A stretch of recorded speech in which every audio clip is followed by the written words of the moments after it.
Hello students. तो आज हम लोग स्टार्ट करेंगे आपकी क्लास 10th का first chapter chemical reaction and equations. तो सबसे पहले हम लोग ये समझ लेते हैं कि केमिकल रिएक्शन क्या होती है। तो जैसे आप लोगों ने देखा होगा कि चेंजेस दो तरीके के होते हैं हमारे पास। एक होते हैं हमारे पास फिजिकल चेंज और एक होते हैं केमिकल चेंज। तो जो केमिकल चेंजेस होते हैं उसमें हमेशा नया प्रोडक्ट बनता है। जैसे कि हम लोग रेस्पिरेशन करते हैं या कुकिंग ऑफ फूड हो गया या digestion of food in our body और बर्निंग ऑफ कैंडल वैक्स, ये सारे एग्जांपल हैं आपके केमिकल चेंजेस के।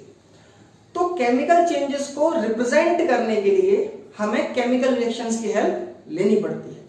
तो इसका मतलब ये है कि केमिकल रिएक्शंस केमिकल चेंजेस को रिप्रेजेंट करने का एक तरीका होती है।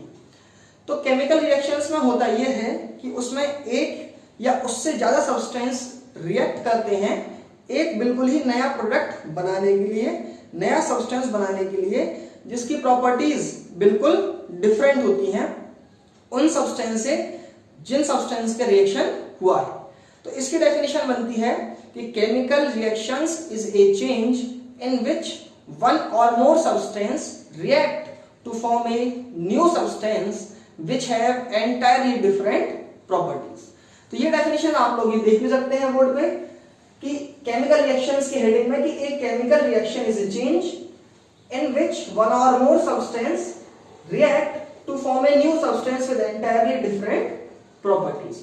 तो केमिकल रिएक्शंस में हमेशा होगा ये कि एक या उससे ज्यादा सब्सटेंस रिएक्ट करेंगे और एक नया प्रोडक्ट बनाएंगे, नया सब्सटेंस बनाएंगे जिसकी केमिकल प्रॉपर्टीज बिल्कुल ही अलग होंगी। तो स्टूडेंट्स, अब हम लोग देख लेते हैं कि जब कोई केमिकल रिएक्शन होती है तो हमें कैसे पता चलता है कि कोई केमिकल रिएक्शन हुई है। तो उसमें कुछ ऑब्जर्व करते हैं हम लोग। तो इसमें 5 ऑब्जर्वेंस हैं जिसको केमिकल रिएक्शन की कैरेक्टरिस्टिक्स भी बोला जाता है। तो एक एक करके हम लोग वो चीज देख लेते हैं कि हमको ये कैसे मालूम पड़ेगा कि कोई केमिकल रिएक्शन हुई है। तो उसमें जो पहली कैरेक्टरिस्टिक है स्टूडेंट्स वो है आपकी चेंज इन स्टेट, कि जब कोई भी केमिकल रिएक्शन हो और उसका स्टेट चेंज हो जाए, जो भी चीज बन रही है, तो उसको हम लोग बोलते हैं कि केमिकल रिएक्शन हुई है। फॉर एग्जांपल जैसे कि जब कैंडल बर्न होती है, मोमबत्ती है वो जल रही होती है, तो जो उसका वैक्स होता है वो सॉलिड फॉर्म में होता है, लेकिन वो जब जल जाती है तो उसपे 2 चीजें प्रोड्यूस होती हैं। एक होती है प्रोड्यूस वाटर और दूसरी चीज प्रोड्यूस होती है कार्बन डाइऑक्साइड। तो जो कैंडल थी वो तो कैंडल वैक्स थी, वो तो सॉलिड फॉर्म में थी आपकी। वाटर जो प्रोड्यूस होता है उससे वो लिक्विड में होता है और जो कार्बन डाइऑक्साइड होती है वो गैसेस स्टेट में होती है। इसका मतलब ये हुआ कि जब स्टेट चेंज होगा इसका मतलब डेफिनेटली केमिकल रिएक्शन हुई है। इसीलिए बर्निंग ऑफ कैंडल वैक्स को केमिकल चेंज माना जाता है, क्योंकि उसके दौरान केमिकल रिएक्शन हो रही होती है, क्योंकि उसके स्टेट में चेंज आ जाता है। तो पहली प्रॉपर्टी थी चेंज इन स्टेट। अब दूसरी प्रॉपर्टी होती है स्टूडेंट्स चेंज इन कलर। कभी कभी ऐसा होगा स्टूडेंट्स कि कभी जब केमिकल रिएक्शन होगी तो चेंज स्टेट में नहीं होके कलर में चेंज होगा, तो तब भी हम लोग ये मानते हैं कि कोई केमिकल रिएक्शन हुई ही है। फॉर एग्जांपल जब किसी लोहे पे, आयरन पे रस्ट लग जाती है, जंग लग जाती है, तो उसका जो कलर है वो रेडिश ब्राउन हो जाता है, जबकि ओरिजिनल कलर जो है आयरन का वो है ग्रेइश ब्लैक। इसका मतलब क्योंकि उसके कलर में चेंज आ गया, इसका मतलब वो भी एक केमिकल रिएक्शन हुई ही है। कभी कभार स्टूडेंट्स आपने ये भी ऑब्जर्व किया होगा कि जब हम एप्पल को हवा में रख देते हैं काट के, तो उस पर एक लेयर आ जाती है ब्राउनिश लेयर, वो भी एक केमिकल रिएक्शन होती है। तो इसका मतलब ये है कि जब कभी चेंज होगा आपके कलर में तो ये माना जाएगा कि उसमें केमिकल रिएक्शन डेफिनेटली हो रही है। तो ये केमिकल रिएक्शन की दूसरी प्रॉपर्टी होती है चेंज इन कलर। तीसरी प्रॉपर्टी है स्टूडेंट्स इवोल्यूशन ऑफ गैस। जब गैस इवॉल्व होगी किसी भी प्रोसेस के दौरान तो उसको माना जाएगा कि उसमें केमिकल रिएक्शन हो रही है। फॉर एग्जांपल जिंक जब सल्फ्यूरिक एसिड से रिएक्ट करता है, Zn जब H2SO4 से रिएक्ट करता है तो जिंक सल्फेट बनता है और हाइड्रोजन गैस इवॉल्व होती है, तो वो भी एक आपकी केमिकल रिएक्शन ही होती है। तो इसका एक एग्जांपल था ये कि जिंक जब सल्फ्यूरिक एसिड से रिएक्ट करेगा जिंक सल्फेट बनेगा और हाइड्रोजन गैस इवॉल्व होगी। तो ये है हमारी तीसरी प्रॉपर्टी। चौथी प्रॉपर्टी है चेंज इन टेम्परेचर। अगर टेम्परेचर में चेंज आ जाता है किसी भी प्रोसेस के दौरान, तो उसको भी हम लोग केमिकल रिएक्शन ही मानते हैं। जैसे कि क्विकलाइम जब वाटर से रिएक्ट करता है, कैल्शियम ऑक्साइड क्विकलाइम जब H2SO4 से H2O से रिएक्ट करता है तो बनता है आपका CaOH का होल ट्वाइस कैल्शियम हाइड्रोक्साइड, और उसमें से हीट इवॉल्व होती है। तो क्योंकि उसमें एक हीट इवॉल्व हुई तो वो भी उसमें टेम्परेचर में चेंज आएगा उसके कारण, और इसीलिए वो केमिकल रिएक्शन का एक एग्जांपल होती है। और उसके बाद आपका आखिरी है ये फॉर्मेशन ऑफ प्रेसिपिटेट। कभी किसी दो सॉल्यूशन को हम लोग मिलाएं और जब हम लोग उसे मिलाएं तो उसमें एक सॉलिड चीज बन जाए, उसी को हम लोग बोलते हैं प्रेसिपिटेट। तो अगर कोई फॉर्मेशन हो रहा है प्रेसिपिटेट का, precipitate is an insoluble solid which forms when we mix two solutions. जब हम दो सॉल्यूशन को मिलाएं और एक सॉलिड चीज बन जाए उसी को हम लोग प्रेसिपिटेट बोलते हैं। और जब प्रेसिपिटेट का फॉर्मेशन होता है तो वो केमिकल रिएक्शन बोली जाती है कि केमिकल रिएक्शन टेक्स प्लेस हुई है। तो this is the fifth property and characteristic of chemical reaction which is formation of precipitate. Students, अब हमने ये समझ लिया कि केमिकल रिएक्शंस और उसकी कैरेक्टरिस्टिक्स क्या होती है। इसका मतलब हम लोगों ने ये समझ लिया है कि केमिकल रिएक्शंस किसको बोला जाता है और केमिकल रिएक्शंस को कैसे आइडेंटिफाई किया जाता है। तो वो 5 प्रॉपर्टीज थी जिसके बेसिस पे आप किसी भी केमिकल रिएक्शन को पहचान सकते हैं कि वो हो रही है या नहीं हो रही।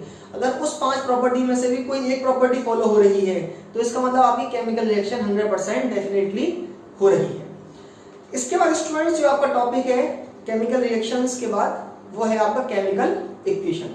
कि केमिकल इक्वेशन क्या होती है और वो किस तरीके से अलग होती है केमिकल रिएक्शन से।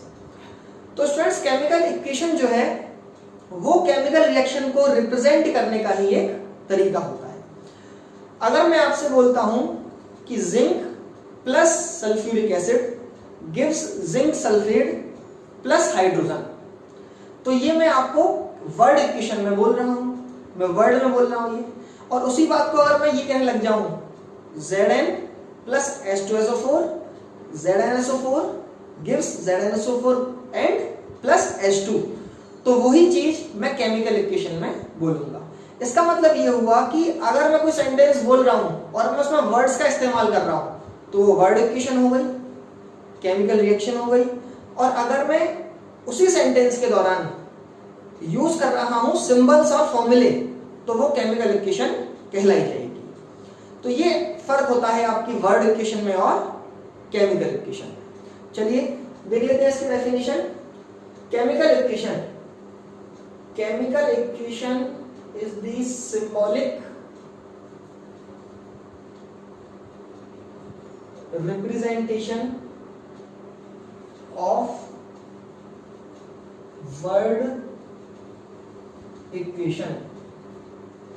तो हम लोग केमिकल इक्वेशन होती है आपकी symbolic representation of word equation.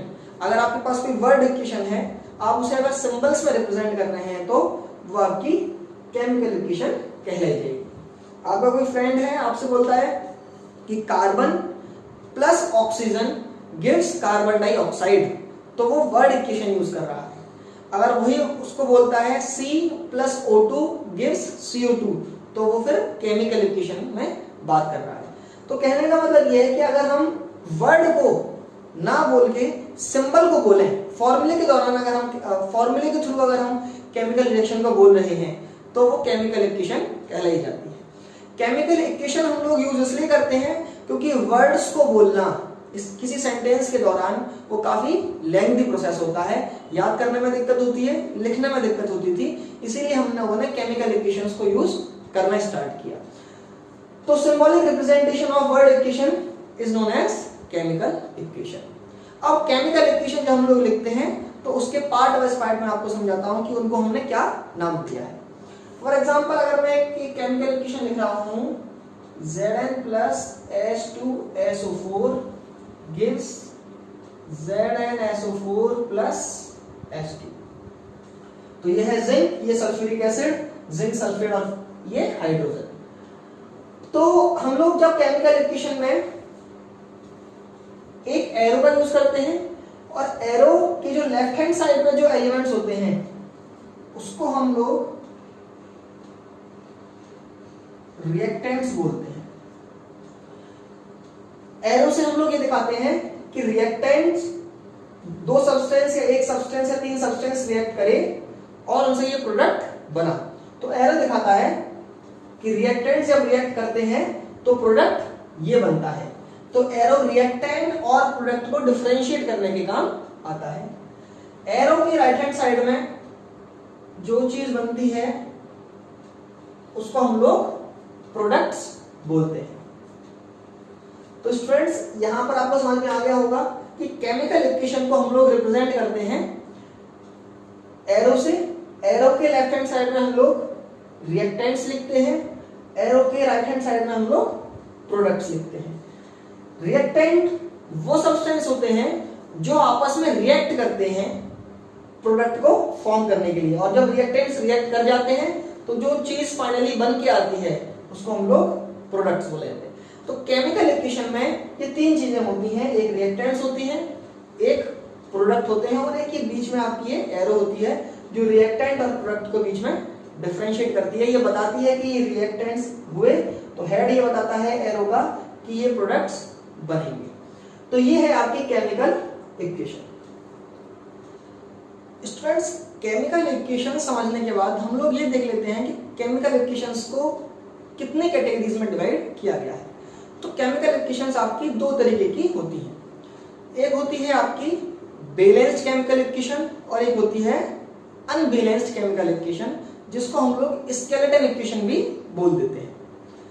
तो बैलेंस्ड केमिकल इक्वेशंस वो होती हैं जिनके एलिमेंट के एटम्स लेफ्ट हैंड साइड पे और राइट हैंड साइड पर दोनों बराबर होते हैं, उनको हम लोग बोलते हैं balanced chemical equations. Balanced chemical equations are those equations which have equal number of atoms of each element on both the sides of equation। तो बैलेंस्ड केमिकल इक्वेशंस उन इक्वेशंस को बोलते हैं जिनकी number of atoms left hand side पे भी और right hand side पे भी बराबर होते हैं हर एक एलिमेंट के, और जिनकी नहीं होते नंबर ऑफ एटम्स बराबर हर एक एलिमेंट के लेफ्ट हैंड साइड पे और राइट हैंड साइड पे, उनको हम लोग अनबैलेंस्ड केमिकल इक्वेशंस बोलते हैं। चलिए इसके मैं आपको एग्जांपल दे देता हूं कि बैलेंस्ड केमिकल इक्वेशन का क्या एग्जांपल है। बैलेंस्ड केमिकल इक्वेशन का एग्जांपल हमने अभी थोड़ी देर पहले देखा था कि आपके पास था Zn plus H2SO4 gives ZnSO4 plus H2। तो ये जो एग्जांपल है स्टूडेंट्स वो है आपका बैलेंस्ड केमिकल इक्वेशन का। जिंक के लेफ्ट हैंड साइड पर, ये एरो की जो लेफ्ट हैंड साइड है इसमें जिंक का एक एटम है, यहां भी जिंक का एक एटम है। ये क्लास 9th में आपको पढ़ाया जा चुका होगा कि हम लोग जो नंबर ऑफ एटम्स किसी एलिमेंट के देखते हैं तो हम लोग यहाँ पर सबस्क्रिप्ट में जो नंबर होता है उसको देखते हैं। यहाँ पर कोई नंबर नहीं है, इसका मतलब जिंक का इधर भी एक एटम है और इधर भी एक एटम है। हाइड्रोजन के यहाँ पर दो एटम है, हाइड्रोजन के यहाँ पर भी दो एटम है, तो ये बैलेंस्ड है। सल्फर का यहाँ पर एक एटम, सल्फर का यहाँ पर एक एटम, ऑक्सीजन के यहाँ पर 4 और ऑक्सीजन के यहाँ पर भी 4। इसका मतलब the number of atom of each element on both the sides of this equation is equal and hence this equation is balanced. अब हम लोग बात करते हैं कि सर बैलेंस्ड इक्वेशन तो ठीक है, अनबैलेंस्ड इक्वेशन क्या होगी। फिर एक अनबैलेंस्ड इक्वेशन का एग्जांपल ले लेते हैं। कोई रिएक्शन हुई Mg+O2 तो मैग्नीशियम ऑक्साइड बनेगा आपका MgO। तो इसमें मैग्नीशियम का यहाँ पर एटम है एक, यहाँ पर भी मैग्नीशियम का एटम है एक, यहाँ पर ऑक्सीजन के एटम है 2, यहाँ पर ऑक्सीजन का एटम है 1। इसका मतलब यहाँ पर ऑक्सीजन के एटम्स लेफ्ट हैंड साइड में और राइट हैंड साइड में बराबर नहीं है, इसीलिए इस इक्वेशन को हम लोग अनबैलेंस्ड इक्वेशन कहेंगे और अनबैलेंस्ड को स्केलेटन भी कहा जाता है। तो कंफ्यूज मत होइएगा अगर किताब में स्केलेटन इक्वेशन यूज कर रहे हैं। तो Mg+O2 MgO है तो ये आपकी एक पूरी तरीके से अनबैलेंस्ड इक्वेशन है। तो आपको समझ में आ गया होगा स्टूडेंट्स कि बैलेंस्ड केमिकल इक्वेशंस और अनबैलेंस्ड केमिकल इक्वेशंस में क्या फर्क होता है। बस नंबर ऑफ एटम्स का फर्क है लेफ्ट हैंड साइड और राइट हैंड साइड पर हर एक एटम्स का। तो इस बेसिस पे हम लोग बैलेंस्ड और अनबैलेंस्ड में फर्क कर लेते हैं। अब स्टूडेंट्स सवाल ये आता है कि अगर कोई इक्वेशन है आपके पास और वो अनबैलेंस्ड है तो उसको बैलेंस कैसे किया जाएगा। How to balance an unbalanced और स्केलेटन रिएक्शन। ये बोर्ड में सवाल पूछा जाता है 2 या 3 मार्क्स में। कोई आपको एक इक्वेशन दे दी जाती है और इससे कहा जाता है कि write down it's balanced chemical equation. तो हमें अब ये सीखना पड़ेगा कि किसी इक्वेशन को बैलेंस कैसे करते हैं। तो उसके लिए उस क्वेश्चन के लिए मैंने एक एग्जांपल ले लिया है Fe plus H2O Fe3O4 plus H2। जब आयरन वाटर से रिएक्ट करता है तो फेरिक ऑक्साइड बनाता है और हाइड्रोजन बनाता है। अब इस क्वेश्चन के बेसिस पर स्टूडेंट्स मैं आपको ये सिखाऊंगा कि किसी भी केमिकल इक्वेशन को बैलेंस करने का तरीका क्या होता है। अगर आपको ये समझ में आ गया तो आपको बैलेंस करने का तरीका समझ में आ जाएगा, फिर आप किसी भी इक्वेशन को बैलेंस कर सकते हैं। तो स्टूडेंट्स इसमें होता ये है इस मेथड में सबसे पहले हमें इक्वेशन देखनी होती है, उसके बाद हमें इसके लिए एक टेबल बनानी पड़ती है। अगर आप लोग बिगिनर हैं, स्टार्टिंग में सीख रहे हैं तो टेबल बना लीजिए। जैसे जैसे आप लोग प्रैक्टिस कर लेंगे, जैसे जैसे आप इस चैप्टर में आगे बढ़ेंगे, फिर आपको टेबल बना के बैलेंस करने की जरूरत नहीं पड़ेगी। लेकिन क्योंकि हम लोग अभी स्टार्टिंग में सीख रहे हैं तो हम लोग टेबल बना के मेथड सीखते हैं। तो सबसे पहले हम लोगों को एक टेबल बनानी पड़ती है। यहां पर हम लोग एलिमेंट्स लिखते हैं कि हमारे इक्वेशन में कौन कौन से एलिमेंट्स थे। यहां पर हम लोग टेबल बना लेते हैं। यहां हम लोग लिखेंगे एलिमेंट्स, हमारे इक्वेशन में कौन कौन से एलिमेंट्स गिवन है। यहां हम लोग लिखेंगे number of atoms in left hand side लिख लीजिए या फिर रिएक्टेंट लिख लीजिए, बात एक ही है। Number of atoms in right hand side लिख लीजिए या फिर प्रोडक्ट लिख लीजिए, बात सेम है। तो हमारे पास रिएक्शन रहती है कुछ इस तरीके से और इस तरीके से हम लोग उसको टेबल बना लेते हैं। एलिमेंट्स यहाँ, number of atoms in left hand side मतलब reactants, number of atoms in right hand side मतलब प्रोडक्ट। सबसे पहले हम लोग एलिमेंट्स लिख लेते हैं। यहाँ पर एलिमेंट है आपका पहला आयरन। इस एक क्वेश्चन के आधार पर हम लोग सीख रहे हैं एलिमेंट है आयरन, दूसरा एलिमेंट है आपका यहाँ पर हाइड्रोजन और तीसरा एलिमेंट है इस इक्वेशन में ऑक्सीजन। तो सबसे पहले हम लोगों ने एलिमेंट्स आइडेंटिफाई कर लेते हैं कि इस केमिकल इक्वेशन में कौन कौन से एलिमेंट्स गिवन हैं। तो आयरन है आपके पास, हाइड्रोजन है और ऑक्सीजन है, 3 एलिमेंट है। अब क्या करना होता है स्टूडेंट्स हमें, अब हमें नंबर ऑफ एटम्स लिखने होते हैं लेफ्ट हैंड साइड में। देखते हैं कि आयरन के लेफ्ट हैंड साइड में कितने एटम्स हैं, 1। आयरन के राइट हैंड साइड में कितने एटम्स हैं, 3। हाइड्रोजन के लेफ्ट हैंड साइड में कितने एटम्स हैं, 2। हाइड्रोजन के राइट हैंड साइड में कितने एटम्स हैं, 2।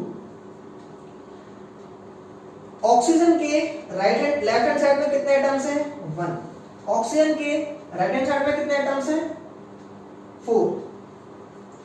तो इस तरीके से एटम्स यहां पर डिफर कर रहे हैं। तो स्टूडेंट्स हम लोग टेबल बना लेंगे, उसके बाद हमको दिमाग लगाना है, सबसे बड़ा कोफिशिएंट पकड़ना है हमें, सबसे बड़ा नंबर हो और उसको सबसे पहले बैलेंस करने की कोशिश करनी है। तो सबसे बड़ा यहां पर है 4। तो ऑक्सीजन के इधर 4 एटम है और ऑक्सीजन का इधर 1 एटम है। हम लोगों को करना बैलेंस, तो जाहिर सी बात है मुझे इसमें 4 का मल्टीप्लाई करना पड़ेगा। तो अगर मैं रिएक्टेंट्स में लेफ्ट हैंड साइड में 4 का मल्टीप्लाई कर लूंगा तो यहां भी 4 एटम्स हो जाएंगे और यहां भी 4 एटम्स हो जाएंगे ऑक्सीजन के और ऑक्सीजन बैलेंस हो जाएगी। चलिए तो मैं इक्वेशन लिख लेता हूं आपको दिखाने के लिए कि Fe plus H2O Fe3O4 plus H2। Oxygen में हमने किसका मल्टीप्लाई किया है बैलेंस करने के लिए, 4 का। तो ऑक्सीजन में हम लोग मल्टीप्लाई कर लेंगे 4 का। स्टूडेंट्स इसमें एक बात आप हमेशा ध्यान रखिएगा कि जब भी आपको केमिकल रिएक्शन, केमिकल इक्वेशन को बैलेंस करना है, जब आप मल्टीप्लाई करें तो वो हमेशा इस मॉलिक्यूल के बाहर करेंगे। आप कभी भी मल्टीप्लाई करके यहां पर ऑक्सीजन का 4 एलिमेंट 4 एटम्स नहीं लिख सकते। मतलब यह है कि आप 4 बाहर की तरफ लिखेंगे, कभी भी आप ऑक्सीजन के एटम्स नहीं बढ़ा सकते डायरेक्टली। वो अगर मल्टीप्लाई होगा तो फिर पूरे मॉलिक्यूल में होगा जिसके पास ऑक्सीजन मॉलिक्यूल, जिसके पास ऑक्सीजन एटम है। जैसे कि ऑक्सीजन एटम इसके H2O मॉलिक्यूल के पास है तो इस पूरे मॉलिक्यूल में मल्टीप्लाई होगा। आप कभी भी यहाँ पर 4 नहीं कर सकते कि यहाँ पर 4 एटम लिख दीजिए, ये ध्यान रखिएगा। जब भी आप कभी केमिकल रिएक्शन या केमिकल इक्वेशन को बैलेंस करेंगे तो जब आपको बैलेंस करनी है तो आप पूरे मॉलिक्यूल में मल्टीप्लाई करेंगे उस एटम को बैलेंस करने के लिए। कभी भी आप उसके डायरेक्टली एटम को नहीं बढ़ा सकते। 4 एटम्स, मुझे ऑक्सीजन के 4 एटम्स करने थे तो मैंने यहाँ पर 4 का मल्टीप्लाई कर दिया उसके मॉलिक्यूल में, जिससे कि ऑक्सीजन के कितने एटम्स हो गए हमारे पास 4। यहाँ पर हम कभी नहीं करेंगे, ये जरूर ध्यान रखिएगा। उसके बाद क्या आती है स्टूडेंट्स, अब यहाँ के इसके पास हो गए हमारे पास, तो ऑक्सीजन के इधर 4 एटम्स हैं और ऑक्सीजन के इधर भी 4 एटम्स हैं, तो ऑक्सीजन जो है वो पूरी तरीके से बैलेंस हो गया है। अब ऊपर चलते हैं, अब देखते हैं हाइड्रोजन। हाइड्रोजन में कोई फर्क नहीं पड़ा या नहीं पड़ा वो देखते हैं। अब हाइड्रोजन के यहाँ पर एटम्स हो गए 8, तो यहाँ पर एटम्स हो गए हैं इस हाइड्रोजन के 8, क्योंकि हमने 4 का मल्टीप्लाई किया था ऑक्सीजन को बैलेंस करने के लिए, तो हाइड्रोजन के मॉलिक्यूल्स एटम्स हो गए यहाँ पर 8 और यहाँ पर हाइड्रोजन के एटम्स अभी भी 2 हैं। तो अब इसको बैलेंस करने के लिए मुझे राइट हैंड साइड में मल्टीप्लाई करना पड़ेगा 4 का, 2 into 4 8 और फिर 8, तो हाइड्रोजन बैलेंस हो जाएगा। चलिए कर लेते हैं फिर से वही बात, केमिकल इक्वेशन में कभी भी हमें एटम्स से छेड़छाड़ नहीं कर सकते हैं, हमें करना है पूरा मॉलिक्यूल्स के बाहर। तो जब भी आप कोई भी चीज बैलेंस करने के लिए लिखेंगे तो उसे बाहर की तरफ लिखेंगे, एटम से आप कभी भी छेड़छाड़ नहीं करेंगे। अब एटम्स मुझे 4 करना है इसको, तो मुझे 4 का मल्टीप्लाई करके उसको बैलेंस करना है, तो यहाँ पर मैं 4 का मल्टीप्लाई कर देता हूँ। जैसे ही मैंने 4 का मल्टीप्लाई कर दिया तो हम लोग अब हाइड्रोजन के मॉलिक्यूल्स देख लेते हैं। एटम्स 8 एटम्स हैं यहाँ पर हाइड्रोजन के, और यहाँ भी हाइड्रोजन के कितने एटम्स हो गए 8। इसका मतलब ये भी 8 और ये भी 8। इसका मतलब हमारे पास ऑक्सीजन भी बैलेंस हो गया था और अब हाइड्रोजन भी बैलेंस हो गया है। स्टूडेंट्स, इस मेथड को हम लोग हिट एंड ट्रायल बोलते हैं। हिट एंड ट्रायल, हम लोग हिट करते हैं और सिर्फ चेक करते हैं कि क्या वो इक्वेशन बैलेंस हो गई है। जो हम लोग बैलेंस कर रहे हैं इसको हम लोग बोलते हैं hit and trial method. Hit करेंगे उस पर, देखेंगे कोई रैंडम नंबर रख के मल्टीप्लाई करके, और फिर देखेंगे ट्रायल करके उसका कि क्या वो इक्वेशन बैलेंस हुई है या नहीं हुई। इसीलिए इसका नाम मेथड को हिट एंड ट्रायल मेथड दिया गया है। स्टूडेंट्स, एक एटम है यहाँ पर हमारा, और वो है हमारा आयरन। आयरन की सबसे पहले हम लोग एटम्स देख लेते हैं कि कितना कितना फर्क आ रहा है। आयरन का यहाँ पर है 1 एटम और आयरन का यहाँ पर है 3। तो आयरन के यहाँ पर 3 एटम्स हैं और आयरन के यहाँ पर 1 एटम है, तो जाहिर सी बात है हमको आयरन को बैलेंस करने के लिए, आयरन को बैलेंस करने के लिए मल्टीप्लाई करना पड़ेगा 3 का, क्योंकि जब हम लोग आयरन को बैलेंस करेंगे तो 1 into 3 और राइट हैंड साइड में भी कितने हैं इसके 3, तो तुरंत जो है वो आयरन बैलेंस हो जाएगी। फिर से समझ लीजिए सारी बात को। आयरन में यहाँ पर एटम है 1, यहाँ पर एटम्स हैं 3, तो जब मैं लेफ्ट हैंड साइड में 3 का मल्टीप्लाई करूंगा तो आयरन के जो एटम्स हैं वो दोनों तरफ 3 3 हो जाएंगे और वो आयरन बैलेंस हो जाएगी। चलिए, तो मैं 3 का मल्टीप्लाई कर लेता हूं। फिर खास बात ध्यान रखनी है मुझे कि जब मैं 3 का मल्टीप्लाई करूंगा तो मैं उसे बाहर लिखूंगा, उसके एटम से कभी भी छेड़छाड़ नहीं कर सकता। चलिए, तो यहाँ पर भी मैं ऐसे 3 लिख लेता हूँ। अब आयरन के इधर भी 3 होगा यार, इधर भी 3 होगा। चलिए अब एक बार चेक कर लेते हैं। आयरन के यहाँ पर है 3 एटम और आयरन के यहाँ पर भी 3 एटम, इसका मतलब आयरन पूरी तरीके से बैलेंस है। हाइड्रोजन के 8, हाइड्रोजन के इधर भी 8, हाइड्रोजन ही बैलेंस है। ऑक्सीजन के इधर 4, ऑक्सीजन के इधर 4, तो ऑक्सीजन भी आपका बैलेंस्ड है। तो स्टूडेंट्स, इस तरीके से आप किसी भी इक्वेशन को बैलेंस कर सकते हैं। आप पहले एक इक्वेशन लिखिए, इक्वेशन लिखने के बाद आप उसकी टेबल बनाइए, टेबल में आप ये 3 कॉलम बनाइए अलग अलग जैसे मैंने बनाए हुए हैं, और उसके बाद आप रिटर्न ट्रायल करिए और उसको बैलेंस, आप इक्वेशन को बैलेंस कर सकते हैं। स्टूडेंट्स, ये बहुत प्राइमरी तरीका है, बहुत बिगिनर वाला तरीका है कि हम टेबल बना के किसी इक्वेशन को बैलेंस कर रहे हैं। आप एक बार इसमें प्रैक्टिस जब कर लेंगे तो आपको फिर टेबल बनाने की जरूरत नहीं पड़ा करेगी, आप सिर्फ सीधे एक लाइन में इक्वेशन को बैलेंस कर सकते हैं। उसके एग्जाम्पल में अभी आपको कराऊंगा। स्टूडेंट्स, अभी हम लोगों ने ये समझा कि किसी भी केमिकल रिएक्शन को हम लोग बैलेंस कैसे करते हैं, तो बैलेंसिंग का मेथड हमने सीख लिया है। अब सबसे इंपॉर्टेंट बात ये सीख लेते हैं, इसके बाद और एग्जांपल्स लेंगे हम लोग कि बैलेंस कैसे किया जाता है। टेबल वाला मेथड आपको समझ में आ गया होगा। अब हम लोग कुछ मेथड लगाएंगे जिससे कि वो सीधे सीधे एक लाइन में बैलेंस हो जाएगी, और आप लोगों को जैसे जैसे प्रैक्टिस होगी केमिकल इक्वेशंस को बैलेंस करने की, तो आपको भी ज्यादा दिक्कत उसमें नहीं होगी। पहले आप लोग टेबल बनाकर ही बैलेंस करने की कोशिश करिएगा। स्टूडेंट्स, अब यहाँ पर सबसे इंपॉर्टेंट सवाल ये आता है कि हमको केमिकल इक्वेशन को बैलेंस करने की जरूरत क्यों पड़ती है। What is the need to balance a chemical equation. तो वो हम लोग समझ लेते हैं पहले आसानी से कि केमिकल इक्वेशन को बैलेंस करने की जरूरत क्यों पड़ती है। उसको मैं आपको एक एग्जांपल से समझाता हूं। मान लेते हैं आपके पास है Mg प्लस O2 और आपने बनाया MgO। ये इक्वेशन मैंने बोर्ड पे लिख दी है और ये पूरी तरीके से अनबैलेंस्ड इक्वेशन है। मैग्नीशियम का एक एटम है, इधर एक है। मैग्नीशियम ऑक्सीजन के इधर दो एटम्स हैं, इधर एक ही एटम है। इसका मतलब ये इक्वेशन अनबैलेंस्ड है। तो इसमें दिक्कत क्या आ रही है, हमें ये बैलेंस क्यों करनी पड़ती है, उसका हमें रीजन देखना है इस बार की। What is the reason behind the balancing of chemical equation. तो इस एग्जांपल के थ्रू हम उसे समझने की कोशिश करते हैं। तो स्टूडेंट, सबसे पहले ये अनबैलेंस्ड इक्वेशन को मैं यहां लिखा रहने देता हूं। उसके बाद मैं नीचे यहां पर इसकी बैलेंस फॉर्म लिखता हूं और हम लोग कोशिश करते हैं कि बैलेंसिंग से करने की, टेबल नहीं बनाते, डायरेक्टली करने की कोशिश करते हैं। चलिए, मैग्नीशियम का इधर एक एटम है, इधर एक है, कोई दिक्कत नहीं है। ऑक्सीजन के इधर दो एटम्स हैं, इधर एक है। इसका मतलब ऑक्सीजन के मुझे दो एटम्स लेके आने हैं, तो मैं इधर 2 का मल्टीप्लाई कर दूंगा। अब ऑक्सीजन के इधर कितने एटम्स हो गए, 2। इधर भी कितने हैं, 2। अब हमें फिर से चेक करना पड़ेगा इस पूरी इक्वेशन को कि पूरी बैलेंस है या नहीं है। देखते हैं, मैग्नीशियम का यहाँ पर एक है, मैग्नीशियम के यहाँ पर अब 2 हो चुके हैं, तो यहाँ पर भी अगर 2 हो गए तो मुझे यहाँ पर भी मैग्नीशियम के कितने करने पड़ेंगे, 2। तो अभी देखिए, तो हमारे पास जो मैग्नीशियम जो है उसके मैग्नीशियम के 2 एटम्स, यहाँ मैग्नीशियम के 2 एटम्स, ऑक्सीजन के 2 एटम्स, ऑक्सीजन के 2 एटम्स। अब ये पूरी तरीके से इक्वेशन बैलेंस्ड है। अब इसमें हमें कोई टेबल की जरूरत नहीं पड़ी। इसी तरीके से आपको प्रैक्टिस कर लेंगे तो आपको भी फिर कोई टेबल की जरूरत नहीं पड़ा करेगी। अब बात आती है स्टूडेंट्स, जो क्वेश्चन हमें समझने की कोशिश कर रही थी कि what is the need to balance a chemical equation. ये इक्वेशन पूरी तरीके से बैलेंस फॉर्म में है। जब हमने इक्वेशन लिखी थी तो कुछ इस तरीके से लिखी थी, Mg plus O2 equals to MgO। Students, आप लोगों ने क्लास 9th में एटॉमिक मास पढ़ा था, तो उसमें आपने एटम्स के मास निकालने का पूरा प्रोसेस याद होगा कि किस तरीके से उनका मास निकाला गया था, एटॉमिक मास भी और मॉलिक्यूलर मास भी। तो हम लोग केमिकल इक्वेशन को बैलेंस इसलिए करते हैं सिर्फ जिससे कि law of conservation of mass violate ना हो। Equation are balanced in order to satisfy law of conservation of मास।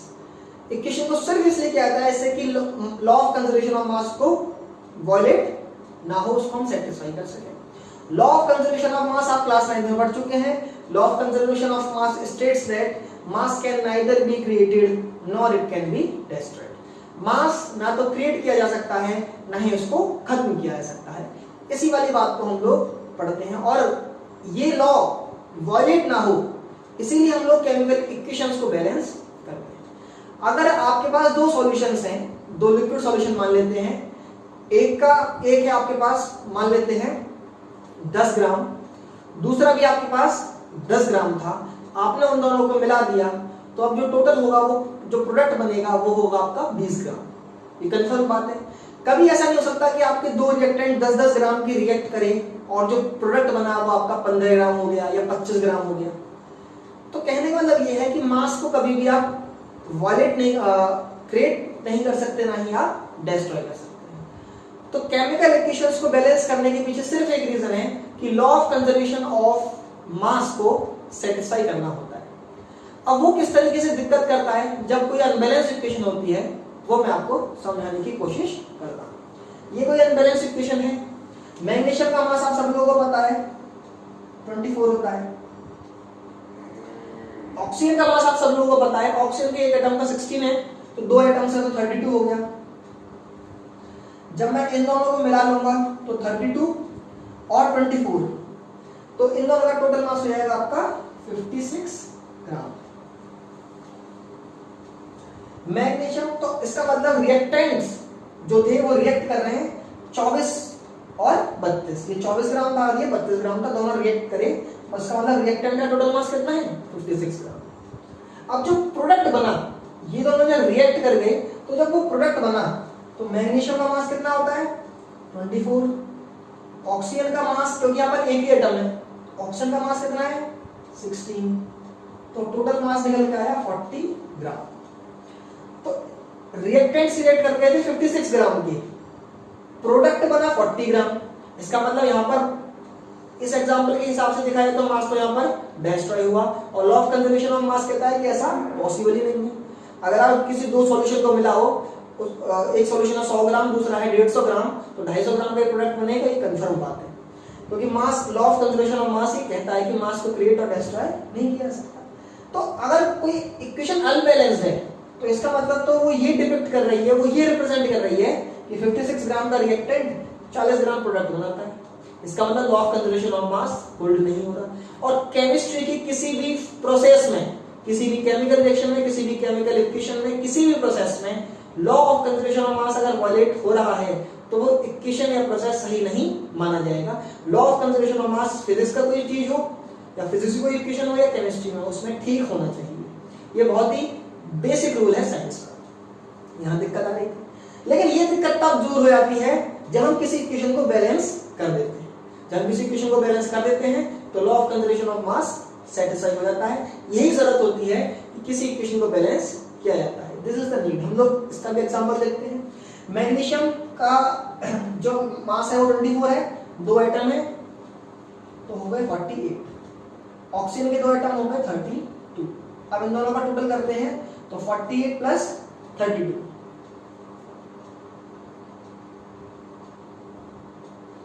ये हो गया आपका 80 ग्राम। इस बार देखते हैं यहाँ पर मैग्नीशियम के दो एटम्स हैं। मैग्नीशियम के एक एटम का मास होता है 24, तो दो का हो गया 48। ऑक्सीजन के दो एटम्स हैं, एक का होता है 16, तो दो का हो गया 32। 48 प्लस 32 दोनों मिला के हो जाएगा 80।